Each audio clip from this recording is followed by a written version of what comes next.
ದೊಡ್ಡ ಬೆಟ್ಟಕ್ಕೆ ಬಂದಿದ್ದೀನಿ. ದೊಡ್ಡ ಬೆಟ್ಟ ಅಂತ ಹೇಳಿದ್ರೆ ಒಂದು ವ್ಯೂ ಪಾಯಿಂಟ್ ಅಷ್ಟೇ. ಸೌರ ಅಂದರೆ ಮೇಲ್ಗಡೆಯಿಂದ ಸಿಟಿ ಯಾವ ಥರ ಕಾಣುತ್ತೆ ಅಂತೇಳಿ ಒಂದು ವ್ಯೂ ಪಾಯಿಂಟು, ಅದನ್ನ ನೋಡೋಣ. ದೊಡ್ಡ ಬೆಟ್ಟ ಸುತ್ತ ಕೆಲವೊಂದು ಚಿಕ್ಕ ಚಿಕ್ಕ ಅಂಗಡಿಗಳಿದೆ. ಇಲ್ಲಿ ಸ್ನ್ಯಾಕ್ಸ್ ಎಲ್ಲ ತಿನ್ಕೋಬೋದು. ಇದು ಕ್ಯಾಬ್ಸ್ ಇಲ್ಲಿ 50 ರೂಪೀಸು. ಈ ಕಡೆ ಸೈಡಲ್ಲಿ ಕಾರ್ನ್ ಬೇಯಿಸ್ತಾ ಇದ್ದಾನೆ. ಇಲ್ಲಿ ಸ್ನ್ಯಾಕ್ಸ್ ಐಟಮ್ಸು ಎಲ್ಲನೂ ಟ್ರೈ ಮಾಡ್ಬೇಕು. ಯಾವ್ದಾದ್ರು ಒಂದನ್ನ ಸ್ವಲ್ಪ ಊಟ ಮಾಡಿಲ್ಲ ಮಧ್ಯಾಹ್ನ, ಸುಮಾರು ಹೊತ್ತಾಗೋಯ್ತು. ಇಲ್ಲಿ ನೋಡಿ, ಇಲ್ಲೂ ಅಷ್ಟೇ ಚೆನ್ನಾಗಿ peanut Kabul nice. Sweater almost ಇಲ್ಲಿ ಸ್ವಲ್ಪ ಜಾಸ್ತಿ ಸ್ನ್ಯಾಕ್ಸ್ ಐಟಮ್ ಜಾಸ್ತಿ ಇದೆ. ಇದು ಹಾಟ್ ಚಾಕ್ಲೇಟ್ ಮಾಡೋ ಜಾಗ. ರೆಡಿಮೇಡ್ ಅಲ್ಲೇ ಫ್ರೆಶ್ ಆಗಿ ಮಾಡ್ಕೊಡ್ತಾನೆ. ಆಲ್ರೆಡಿ ಚಾಕ್ಲೇಟ್ ರೆಡಿ ಆಗ್ತಾ ಇದೆ. ಎಸ್ ಬಟ್ ಇಲ್ಲೆಲ್ಲ ಸ್ವಲ್ಪ ರೇಟ್ ಒಂದು ಸ್ವಲ್ಪ ಜಾಸ್ತಿ ಇರುತ್ತೆ. ಈ ಒಂದು ಊಟಿ ಏನಿದೆ ಇದು ಸಿ ಲೆವೆಲಿಂದ 7500 ಫೀಟ್ ಹೈಟಲ್ಲಿದೆ.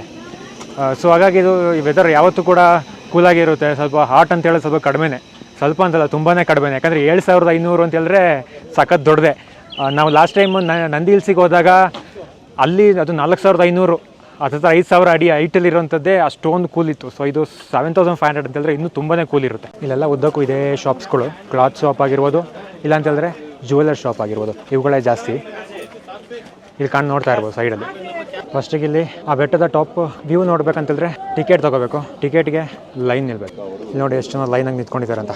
ಯಾವ್ಯಾವ ಪ್ಲೇಸ್ ವ್ಯೂ ಮಾಡ್ಬೋದು ಅಂತ ಹೇಳ್ಬಿಟ್ಟು ಇಲ್ಲಿ ನೀಲಿ ಕಲರ್ ಕಾಣ್ತಾ ಇರುತ್ತೆ ಅಂತ ಹೇಳ್ತಿದ್ವಲ್ಲ, ನೋಡಿ ಅಲ್ಲೆಲ್ಲ ನೀಲಿ ಕಲರ್ ಕಾಣ್ತಾ ಇದೆ. ಸೊ ಹಾಗಾಗಿ ಇದನ್ನ ನೀಲ್ಗಿರೀಸ್ ಅಂತ ಕರೆಯೋದು.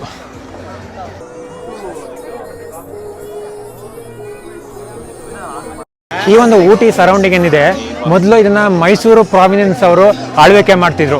ಮೈಸೂರು ಪ್ರಾವಿನೆನ್ಸ್ ಅಂತಂದ್ರೆ ಯಾರು ಆಳ್ವಿಕೆ ಮಾಡ್ತಿದ್ರು ಅಂತಂದ್ರೆ ಶ್ರೀರಂಗಪಟ್ಟಣದ ಟಿಪ್ಪು ಸುಲ್ತಾನ್ ರೂಲ್ ಮಾಡ್ತಾ ಇದ್ದ. ಅದಾದ ನಂತರದಲ್ಲಿ 1799ರಲ್ಲಿ 4ನೇ ಆಂಗ್ಲೋ ಮೈಸೂರು ವಾರ ಆಗುತ್ತೆ. ಅದರಲ್ಲಿ ಟಿಪ್ಪು ಸುಲ್ತಾನ್ ಸೋಲೋ ಜೊತೆಗೆ ಸಾಯ್ತಾನೆ ಕೂಡ. ಅದಾದ್ಮೇಲೆ ಏನು ಮಾಡ್ತಾರೆ, ಬ್ರಿಟಿಷರ್ ಇದನ್ನ ಆಕ್ಯುಪೈಡ್ ಮಾಡ್ಕೊಳ್ತಾರೆ. ಟಿಪ್ಪು ಸುಲ್ತಾನ್ನ ಸಾವಿನ ನಂತರ ಈಸ್ಟ್ ಇಂಡಿಯಾ ಕಂಪ್ನಿಯವರು ಈ ಒಂದು ಊಟಿ ಅಂತ ಹೇಳುವ ಪ್ರದೇಶನ ಆಕ್ಯುಪೈಡ್ ಮಾಡ್ಕೊಳ್ತಾರೆ.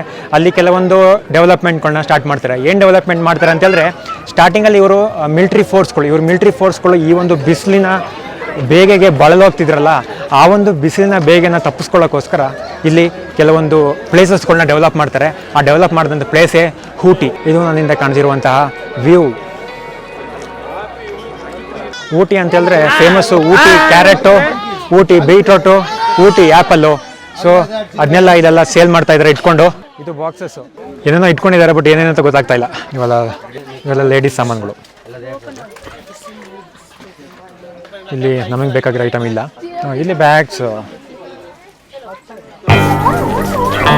ಇದು ಬ್ರಿಟಿಷ್ ಕ್ಯಾಂಪು.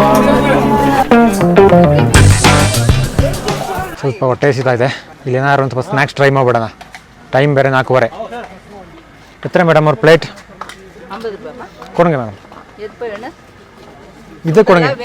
ಇದೇ ಕೊಡಂಗೆ madam.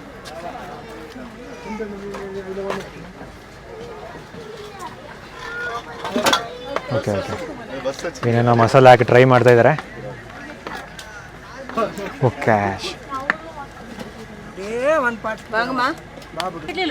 Thank you. Chana masala try ಮಾಡ್ತಾ ಇದ್ದೀನಿ. ಸ್ವಲ್ಪ ಹೆಲ್ದಿ ಆಗಿದೆ, ಬೆಟರ್. ಪಾನಿಪುರಿ, ಗೋಬಿ ಮಂಚೂರಿಗೆಲ್ಲ ಬೆಟರ್ ಇದು ಚನಾ ಮಸಾಲ. ಹೊಟ್ಟೆ ಬೇರೆ ಎಸಿತಾ ಇದೆ. ಇನ್ನು ಸ್ವಲ್ಪ ಹೊತ್ತಿಗೆ ಹೋದ್ರೆ ಒಂದು ಕಾರ್ ಹತ್ರ ಬೇರೆ ರೀಚ್ ಆಗಬೇಕು, ಬೇಗ ರೀಚ್ ಆಗಬೇಕು. ಸಾಕತ್ತಾಗಿದೆ ಗುರು, ನೈಸ್. ಹೊಟ್ಟೆ ಹಸ್ದಾಗ ಎಲ್ಲನೂ ಚೆನ್ನಾಗಿ ಕಾಣಿಸ್ತಾ ಅಲ್ವಾ. ಇದಕ್ಕೆ ಮಾವಿನಕಾಯಿ, ಆನಿಯನ್ನು, ಸ್ವಲ್ಪ ಕ್ಯಾರೆಟ್ ತುರಿ, ಆಮೇಲೆ ಕ್ಯಾಬೇಜ್ ತುರಿ, ಸ್ವಲ್ಪ ಮಿಕ್ಸ್ಚರ್ ಹಾಕಿದ್ದಾರೆ. ಸಾಕತ್ತಾಗಿದೆ. ಯಾಕಂದ್ರೆ ಊಟಿ ಅಂತ ಹೇಳಿದ್ರೆ ತುಂಬಾ ವೆಜಿಟೇಬಲ್ಗೆ ಫೇಮಸ್. ಆಲ್ಮೋಸ್ಟ್ ಎಲ್ಲ ವೆಜಿಟೇಬಲ್ ಇಲ್ಲಿ ಮಾಡ್ತಾರೆ.